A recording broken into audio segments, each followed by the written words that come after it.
There's some contractors AllBetterApp.com. out there, if you don't pay them, they will take revenge. Like, You know what? It's so funny that this happens because I have contractors that I see use AllBetter all the time. We send them clients, and then they choose to undercut the platform for so they don't have to pay that 10% fee, of which, by the way, they get to name the price, so they can factor in this fee when they send their bid.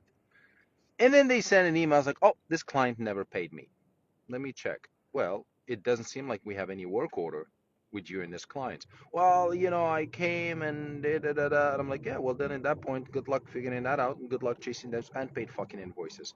You see, this platform was designed to solve that problem. First and foremost, before you get in your van and start driving, we make sure that the client has funds in the account to pay for the service when it's done. Funds that are according to whatever you bid, you send them. You see what I mean? They send you pictures, they send documents, you ask questions using the built-in chat, and then you finally make a summary and said, this job will cost XYZ.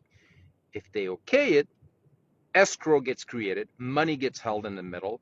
As soon as the work is done, to the client satisfaction, so it's not just because you do the work and you do some shitty work. Unfortunately, it's the real world. Both parties needs to be satisfied.